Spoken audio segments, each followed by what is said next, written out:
Eliot Cohen is a political scientist and author, and presently Dean of the Paul Nitze School of Advanced International Studies at Johns Hopkins University.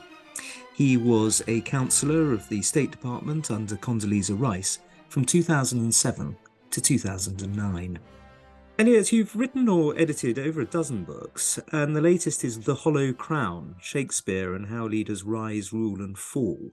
This is, of course, coming out with the, I think it's pronounced centenary of the first folio of William Shakespeare, so it couldn't be better timed.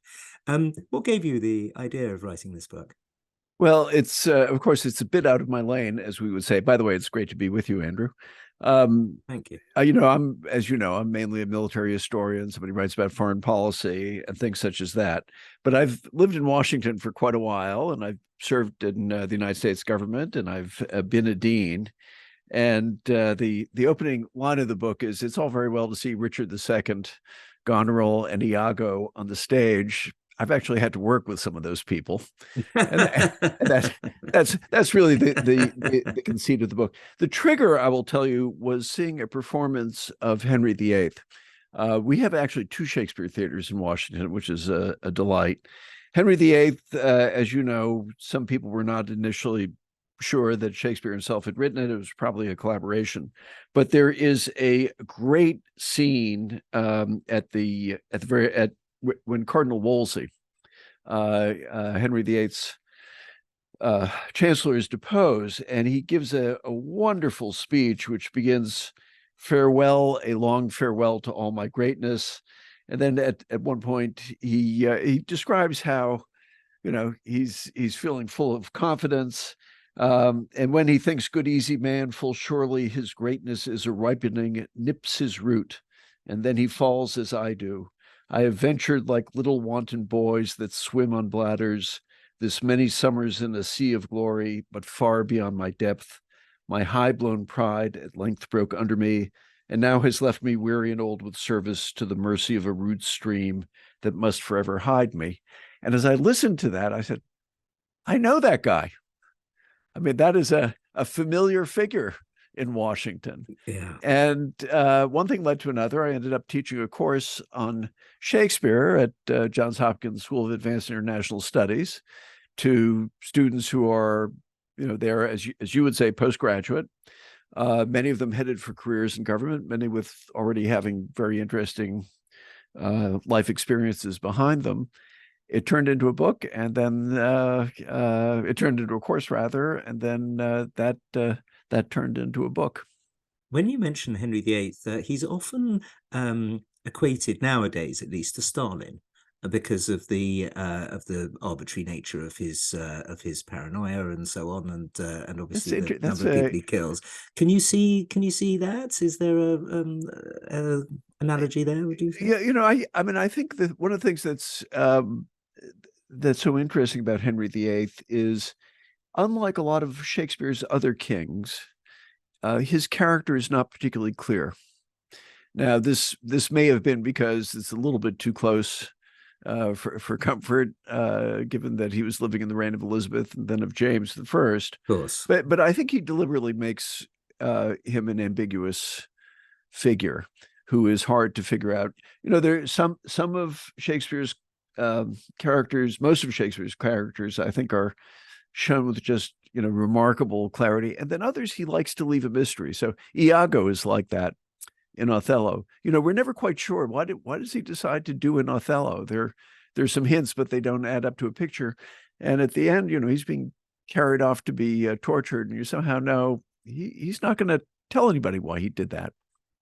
The phrase you quoted about wanton boys is the ones floating down the river on bladders is reminiscent of that line about, and I think it's Hamlet, isn't it? "As flies to wanton boys are we to the gods, they kill us for their sport." That's Lear. Yeah, of course it is. Of course it is. Do you see any King Lears in modern day American politics, specifically, should we say, in presidential politics?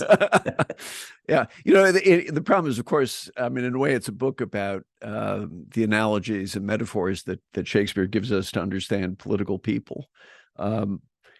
The thing about Lear that I find interesting is that he wants to have it all. He wants to leave power and yet still have all the trappings of power, and the deference and respect.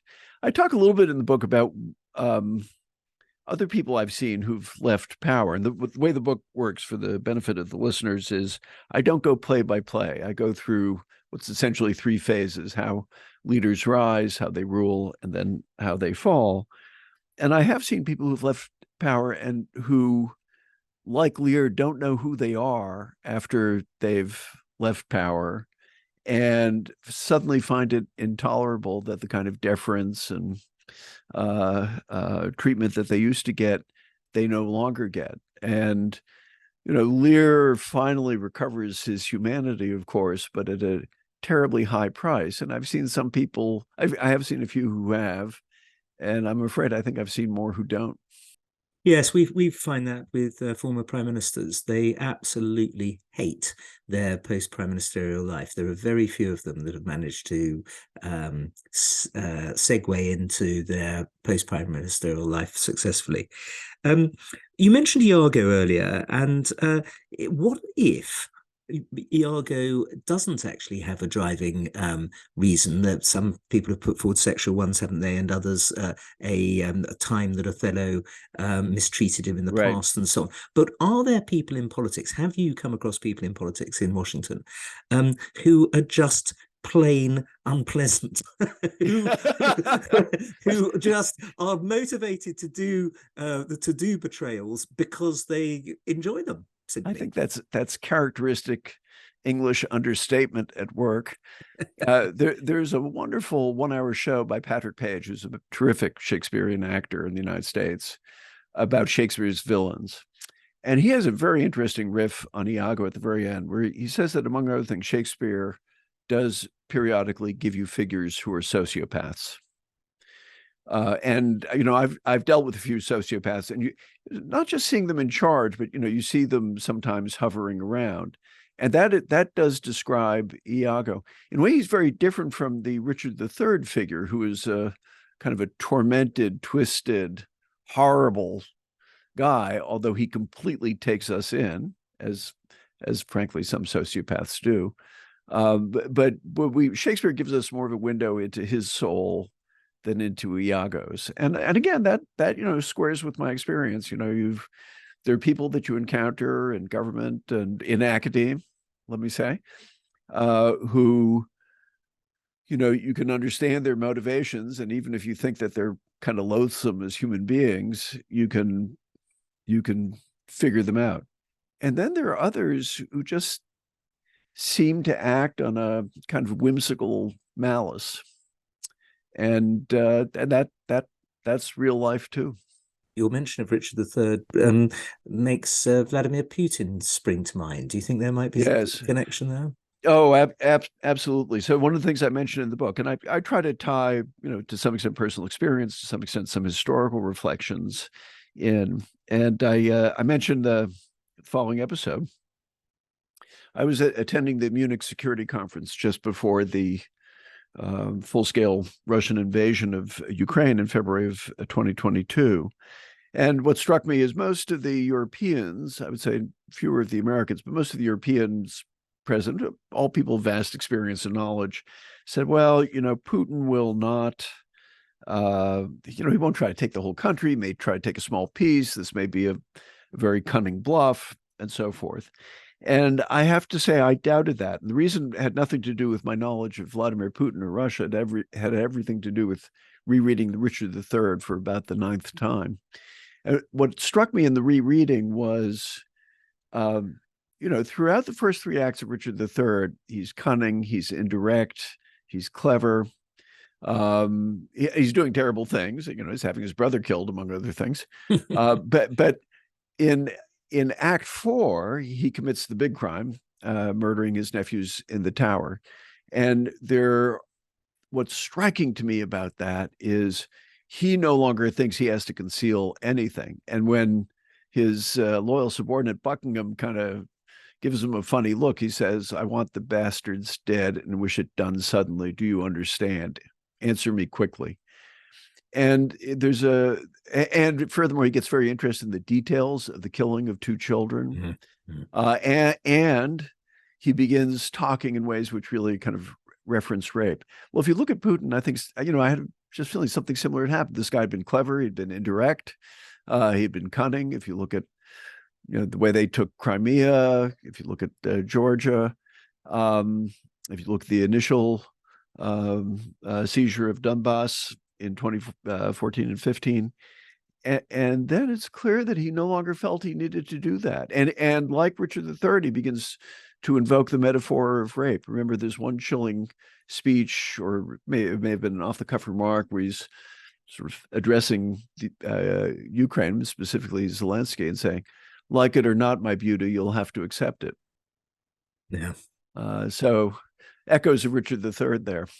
And Prigozhin, actually, you must be the first person ever to imply that Prigozhin has anything in common with the princes in the tower. Well, Prigozhin is like some of the murderers who have had, and you see this in both Macbeth and in Richard III, who I forget which play now. They say, Macbeth, they have the blooded hands, don't they? And Lady Macbeth has them done in. Well, those are the ones he has done it, but I think maybe then it's Richard III, where they say, we're people who've been so bruised by life that we just don't care. Yeah. And in a way, that's probably the Prigozhin story too. I mean, a guy who spent 9 years in Russian prisons, who that was one of the things that struck me during his ill-fated uprising, that this is a guy who has seen horrors and committed horrors. And the result is he's kind of a warped personality. He's been dehumanized, yes, essentially by life. Now, you speak in this wonderful book, by the way. I haven't praised it enough. It's a fantastic book, and congratulations on it. About performative politics, about how you say theatre suffuses all of politics, which of course is true. Tell us a little bit more about that. Oh, well, when I talk to people about why should you be studying Shakespeare if you want to understand politics as it is, I say one reason is because of his ability to dissect character in a way that nobody else can. One has to do with his metaphor of it's not a metaphor, his study of courts, and I think all human organizations have courts at the top of them. But then it's also his very powerful metaphor, which he continually explores, of politics as a kind of theater. And it is. And, the thing is, these days, we tend to be mistrustful, understandably so, of performative politics and the kind of shenanigans that unfortunately we see in the House of Representatives in my country. But there's also a very powerful theater of politics. If you look at Zelensky sort of immediately changing from a business suit into this kind of quasi-military garb, if you look at just the Shakespearean or Churchillian cadences of the speeches he gives, if you look at that first night when Ukraine is under attack, and there he is in this sort of green military-ish garb, and he's got his team around him, and he says, "I am here, the chief of staff is here, chief of defense," and it's the streets of Kiev. It was under attack. It was a very powerful piece of theater. And of course, the contrast, and I bet Zelensky was thinking about this because he is an actor. The contrast, of course, is with Putin, having all of his terrified subordinates, 30 or 40 feet away from him in this, gigantic, kind of over-the-top, guilt-smeared palace. It's very, very powerful. And I think it was very effective. And I think it was critical. I mean, look, Churchill, who I talk a little bit about some of the politicians who loved Shakespeare, Churchill being one of them. Churchill unquestionably mastered the theater of politics. And actually, there is a line, isn't there, of Zelensky's in that "We will defend our independence" speech, yes, where he goes, "That is how it will go," and it's so yes, reminiscent of Churchill in June 1940 saying, "At any rate, that is what we are going to try yes, to do." Yes, and it's a brilliant little rhetorical thing, because you go from the from the soaring eloquence to this sort of statement of determination by the continually repeating the same phrases. And then the conversational at the end. That is what we are going to try to do. Yes. It's conversational, and I'm a human being just like you. Yeah. And you mentioned costuming and the JFK and so on. American politicians. Obviously, Winston Churchill was a huge figure when it came to the props and his hat and his V sign and his cigar and bow tie and all of those kind of things. That's a theatrical aspect of politics that Shakespeare would immediately have understood, isn't it? Oh, absolutely. And I think, but they don't have to read Shakespeare. It helps probably, but I think most successful politicians understand something of the theater. Now, the ones who attempt it and get it wrong get into deep trouble. I remember when Michael Dukakis, who was a very decent governor of Massachusetts, was running against George H.W. Bush. And of course, Bush was a World War II veteran, and they kept on running. He goes for a ride in a tank, and they have a picture of him, and it's just miscasting. I mean, he doesn't look like the kind of guy who's comfortable sitting in the turret of an M1 tank, hurtling around at 50 or 60 miles an hour. And that's it's one of the great perils that politicians face. Absolutely. Well, we had the famous photograph of Margaret Thatcher in a tank, and she looked absolutely at home. I bet. She'd have done 70 miles an hour if she'd been able to. I bet. Some politicians can pull it off, and some can't.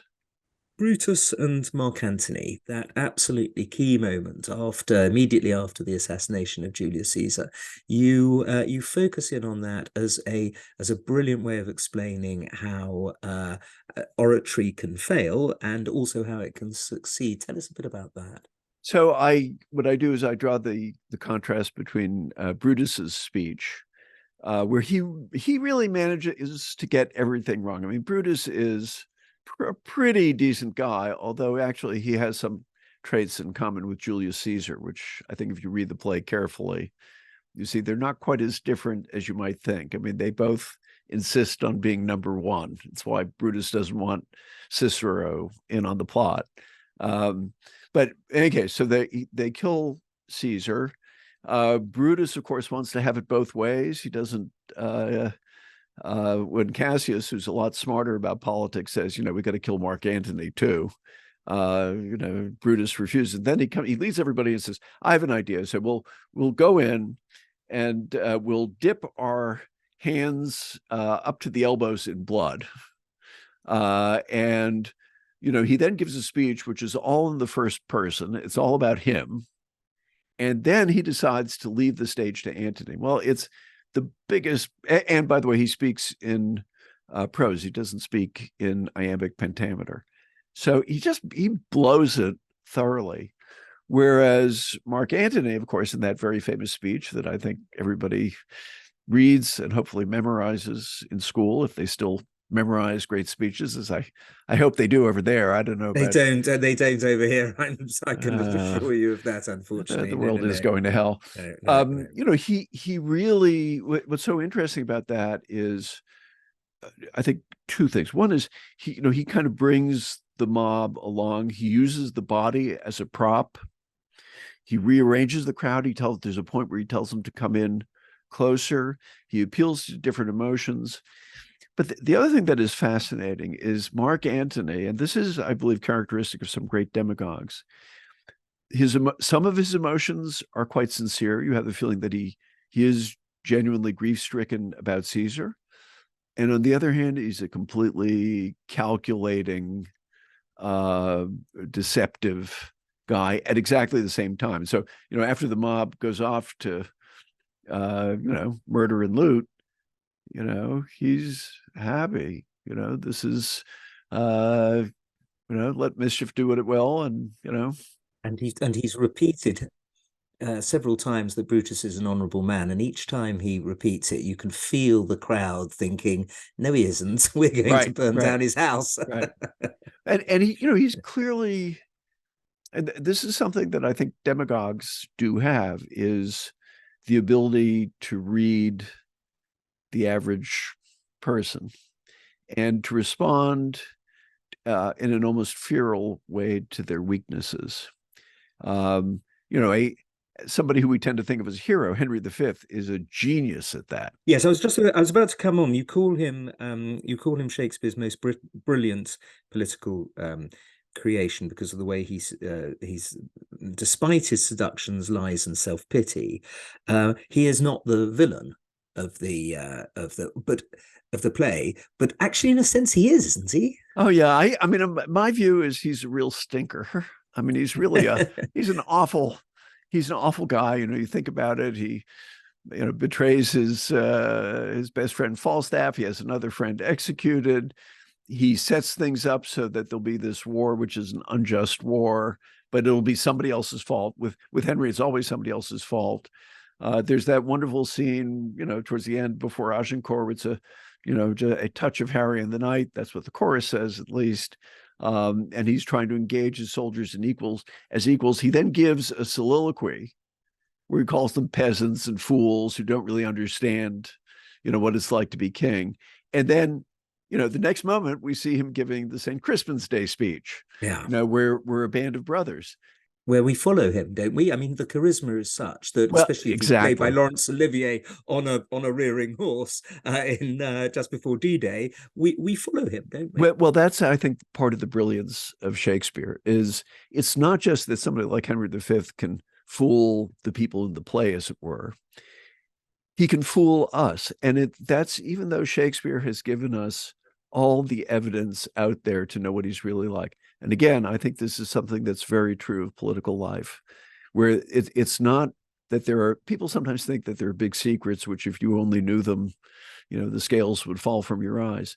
No, actually, the basic data is always out there. But so often in politics, we see what we want to see. So is this charisma? Is this Shakespeare essentially writing about charisma even before the sort of modern concept of charisma?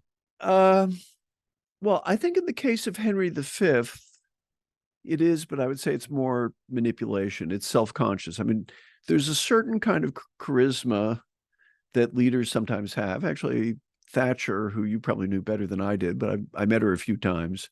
There was a certain charisma where you just said, my goodness, I'm in the room with a presence of some kind. It's, by the way, how Kissinger describes being in the same room as Charles de Gaulle. In the first volume of his memoirs, he says, you just had the sense that if de Gaulle moved over to the window, the whole room would kind of suddenly tilt and we'd all fall out. That is charisma, where it's not self-consciously orchestrated. I mean, Henry V undoubtedly had some of that, or Shakespeare's Henry V, that is. But I think what Shakespeare shows is how much is also artifice. Yes. And you get that also a lot in Hamlet, don't you? Yes. So tell us a bit about Hamlet, about the politics of Hamlet in particular, or at least the what modern politicians have, how leaders rising, falling, and ruling can learn from that play. I deliberately did not write about Hamlet in the book, and the reason why is if I began tackling that monster of a play, I would never be able to finish it. I think, for me, the most interesting character in it, this is maybe an evasion of your question, is Polonius. Mm. The counselor who is on the one hand a blowhard, but actually there's wisdom there. And, you run across that kind of character periodically who you are tempted to dismiss because they talk too much. They don't listen. Polonius is not a listener. He has many limitations as a counselor, but actually periodically there's wisdom. And I think, to understand politics, you sometimes have to be able to listen carefully to people who you think 85% of the time they're just, jerks.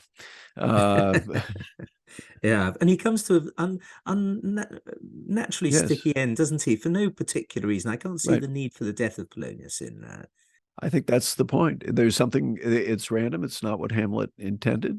And that happens too. I mean, I think it's a mistake to view politics, as people sometimes do, as a kind of morality play where, yeah, good gets rewarded and evil gets punished. I mean, sometimes things just work out really badly.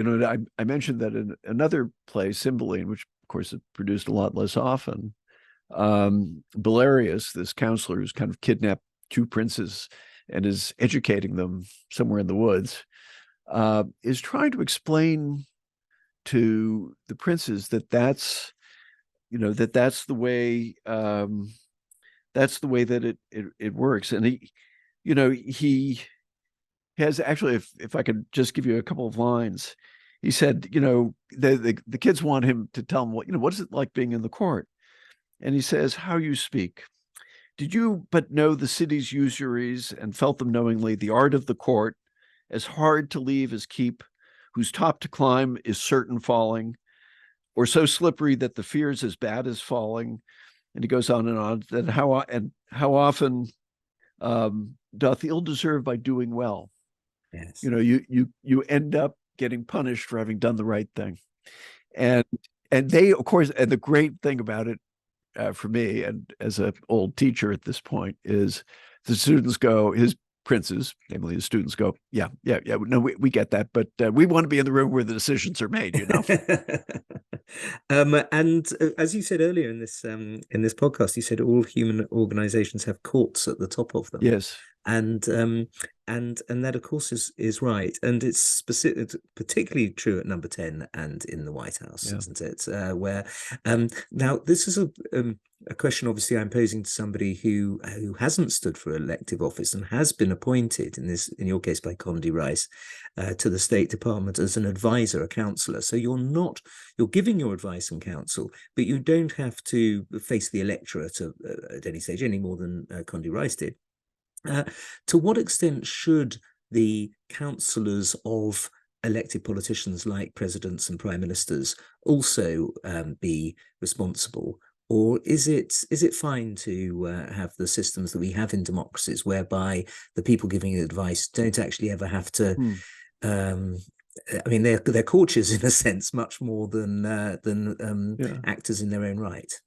That's a really interesting question. I think on the one hand, at least from my own observation, and at least of democratic politics in our time, the kind of person who has what it takes to get elected is going to have a very, very different set of aptitudes and sort of knowledge base and character than the people advising them. And the kinds of people who, for example, have very sophisticated understanding of international politics or defense policy or you name it, are just not going to be the kinds of people to run for office. And I think it's right to have the people who do run for office and get buffeted around that way to be the ones who call the shots. On the other hand, I think it's a very bad idea to have counselors who are too young, to have counselors who haven't had some sort of serious life experience. I once, perhaps unkindly, but I think accurately said I would feel better about the staff around President Biden or before him President Obama if they had at least been in a couple of bar fights. So that they would know some elemental things about the nature of conflict, including about the nature of war. So I think there's that. There's also, just to give you I'm sure you'll be able to quote the whole passage from memory. There's a great passage in Churchill. I think it may be in The World Crisis, where he goes off on a riff about how generals are treated in life and how politicians are treated. Yes. And it's about how, and I absolutely see this.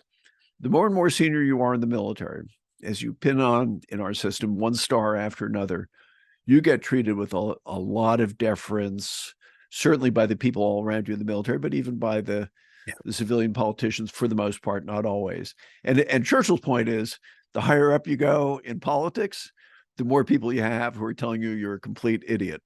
Yeah, no, I can't quote the exact thing, but you're quite right. It is in World Crisis, and he's essentially saying that the more eminent a general becomes, the fewer people say no to him, the fewer people ridicule him, the fewer people try to sort of cross him. Whereas the exact opposite is the case in politics, and that makes perfect sense. De Gaulle, by the way, said something similar. In Charles de Gaulle in the late 20s, I think, wrote a fascinating little book, which people should read, called The Edge of the Sword, which is about civil military relations.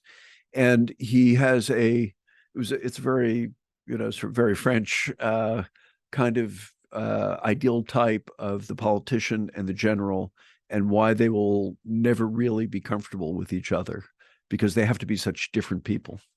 Is it fair to say in business that the richer and more successful and more powerful somebody becomes, the fewer people um, say no to No, him? absolutely. Yeah.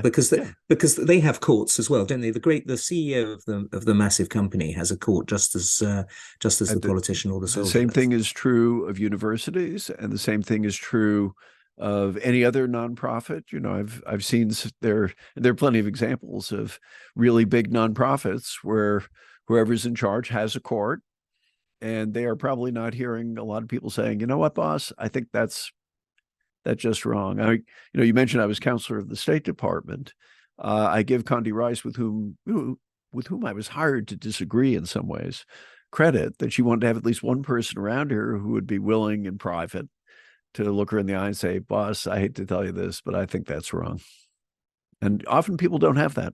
Yes, yeah, no, it's the court jester, of course, isn't it? In Yes. Tudor, he was allowed to say whatever he liked.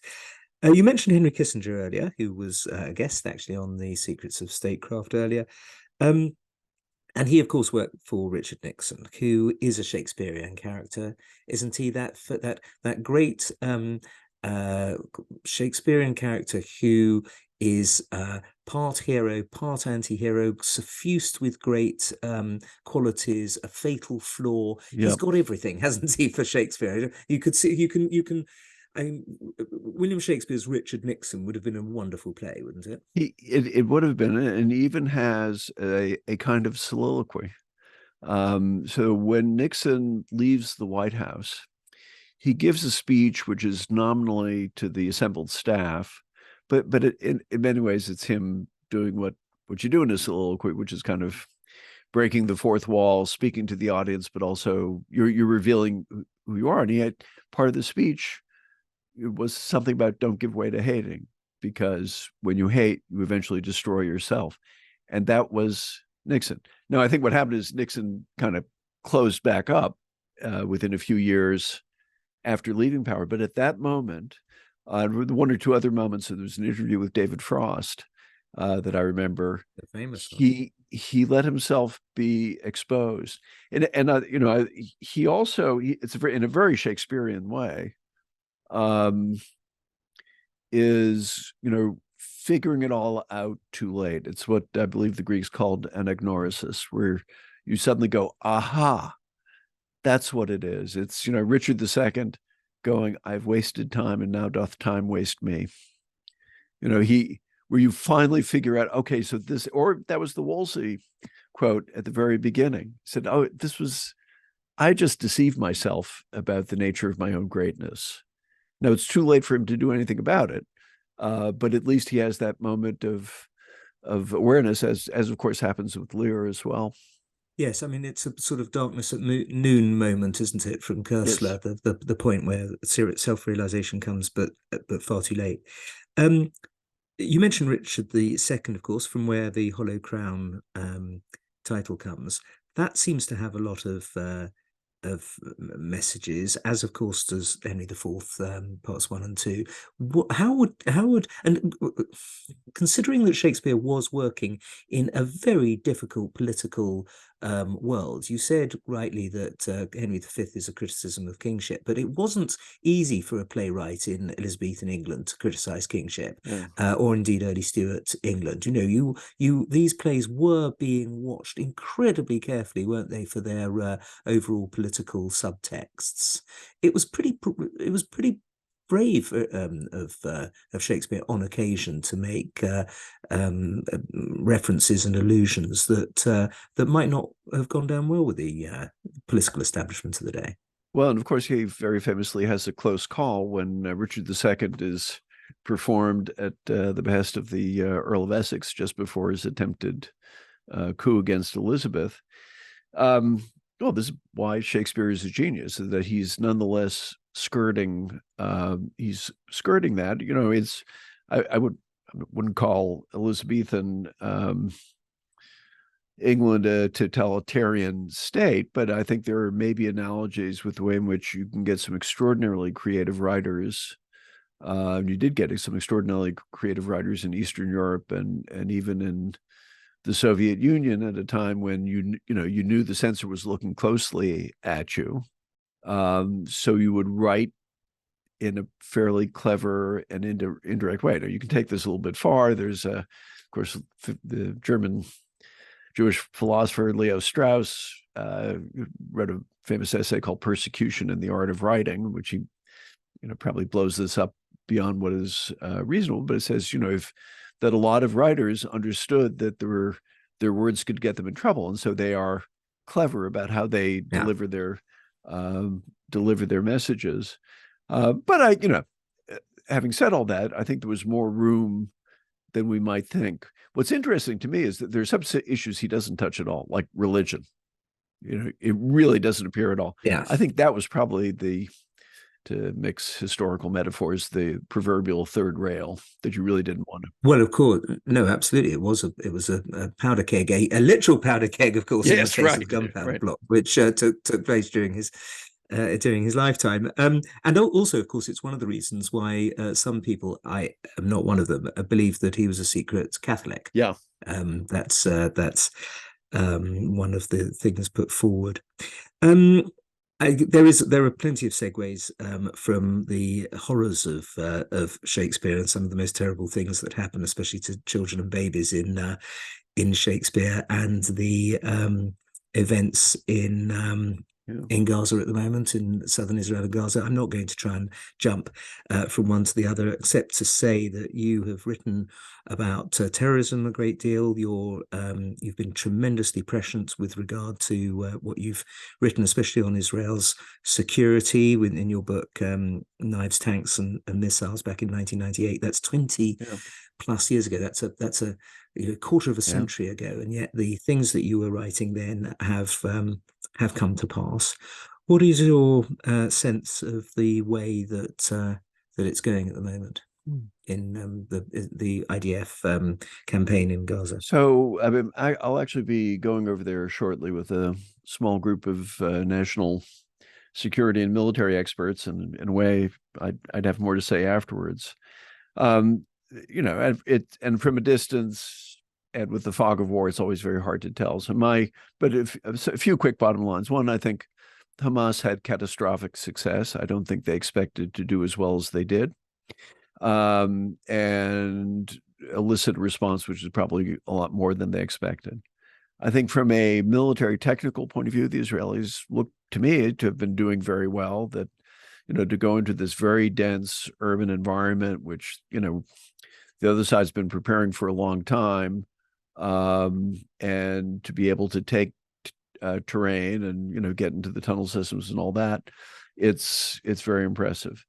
What the day after is like, I do not know. I do know a couple of things, though. One is the Israeli objective is really to eliminate Hamas as a military threat and as the entity that governs the Gaza Strip. And they will do that, I think, by trying to track down every last one and kill them. I think even more significant in the long term is what is this doing to Israel? The big issue there, and I've said this in some of my columns in The Atlantic, is in a certain way, the existential question is back on the table for Israel in a way that it hasn't been since 1973. And even if those of us sitting in the United States or Great Britain might say, well, it's really not an existential threat. The more important point is the existential feeling is there, and that's what counts. The other thing is that with all the horrors, and they really are hideous. I have not had the heart to see that 47-minute video that they're showing. Neither have I. But I have talked to people who have, and they just say, people run from the room. Everybody is sobbing. It's hideous. What is striking to me is, this is a very healthy civil society. The idea that this happens and 200,000 people go back to the country, that military reserve units are showing up at like 110, 115% strength because even people who are discharged are showing up to see what they can do. And some of the previous splits, so for example, between the ultra-Orthodox and the more mainstream religious and secular, even that's diminished. You've had thousands of the ultra-Orthodox volunteering for military service, completely unheard of, doing a lot of relief work. So it'll be a different Israel. Now, that it could go in a number of different directions. It could go in some pretty ugly ways. It could also go in some pretty positive ways. But for all those reasons, I think the main thing that people have to understand is it's going to be a very, very different Israel that you're dealing with now than in the past. And so therefore, I think a lot of the analogies that people have drawn with 1982 or whatever just don't apply. One last thing I'll say is the Israelis who have screwed up many times in the past have a long tradition, which I do wish the United States would emulate, of when things go really badly, you appoint a very senior state commission that is absolutely ruthless in getting at the truth and letting the chips fall where they may. And if that means that a prime minister or a defense minister get fired, that's just fine. And they did that after 73. They did that after 2006. They've done that on other occasions. Unquestionably, that's going to happen here. And I am sure that actually after the war, most of the main phase, you'll see a lot of the senior leadership, military and intelligence leadership resign. And whether the political leadership wants to resign or not, they're gone. I mean, Bibi is really finished, I think. Well, Churchill didn't survive the Second World War either. It's it tends to happen like that, doesn't it? And Lloyd George didn't last for that much longer after the First World War. Tell me, what book are you reading? What history book or biography are you reading at the moment? So I'm always reading a bunch of things simultaneously. So I'm reading I'm going through this massive 3-volume biography of Theodore Roosevelt because my next book is about Theodore Roosevelt and the world. It's very well written. It's, the problem with Roosevelt is he is such a loud, flamboyant, extraordinary character that it's harder to get at the very, very serious core of the man. And that's really what I want to do in my book. So my book will probably have fewer of the really funny stories and so on, and more of the seriousness at the heart of the man. And then on on the lighter side, my wife and I just went on a 8-day walking holiday in the Cotswolds, which was great fun. We dodged the rains until we got to Bath. So I began, we went to my favorite bookstore in London, Hatchard's, before we began hiking. And I picked up, I'd never really read J.B. Priestley.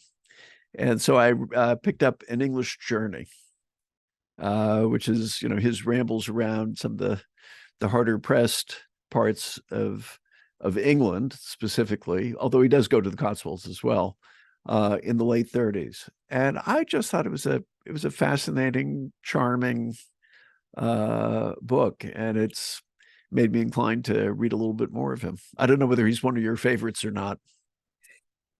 He's not really. No, I did read the Book of his Spectator articles, and I'd say 1 in 3 really are great and hit home, but the other 2 didn't, and so I'm afraid I'm not a massive Priestley fan. Plus, he was quite anti-Churchill. Well, in that case, he's dead to me.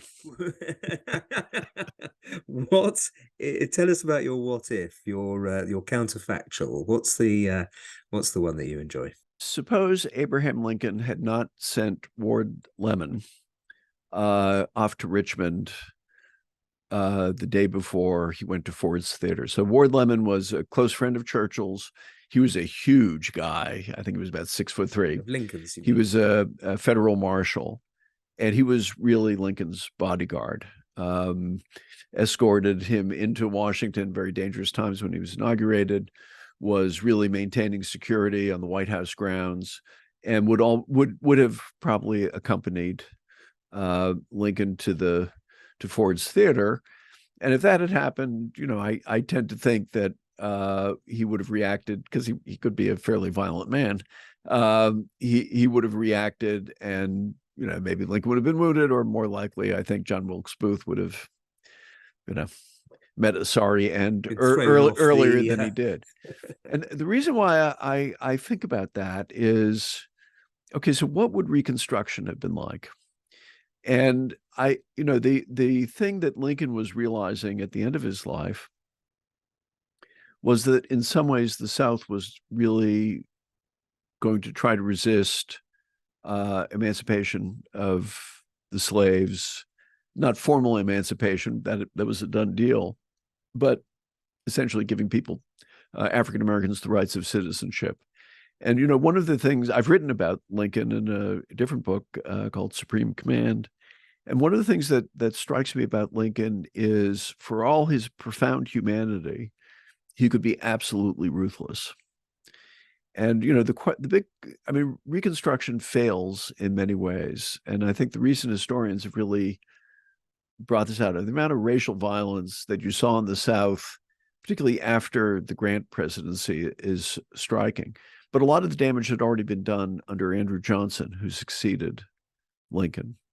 And you have to wonder, how Lincoln would have dealt with that, because I think he was very committed to ensuring that, the Southern states would be readmitted to the Union, but that the new dispensation was going to be that Black and white Americans were all citizens and had to be treated as such.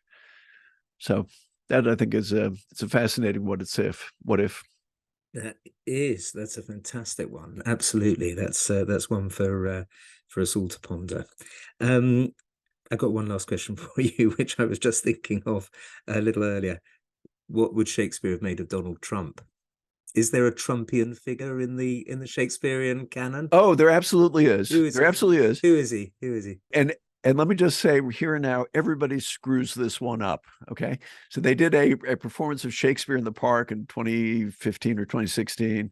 It was Julius Caesar, and the guy was Trump, basically, long red tie. And, and I think other people have written books saying he's Macbeth, he's Richard III. No, he's Cloten in Cymbeline.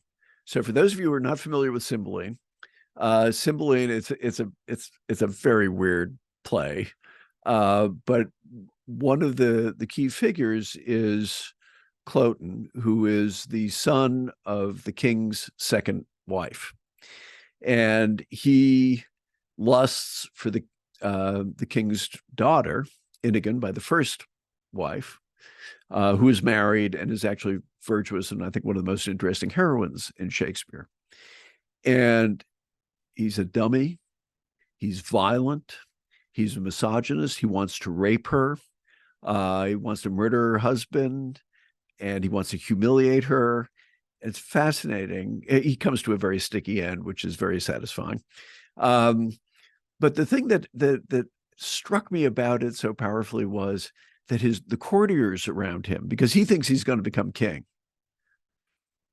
the courtiers around him, they make fun of him, they laugh at his expense, and they do absolutely nothing to stop him.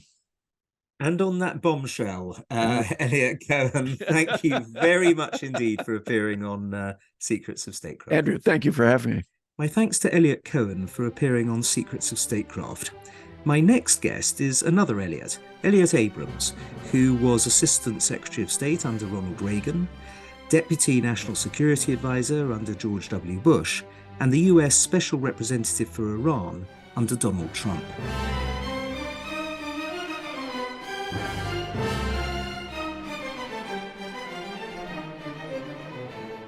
This podcast is a production of the Hoover Institution, where we generate and promote ideas advancing freedom. For more information about our work, to hear more of our podcasts, or view our video content, please visit hoover.org.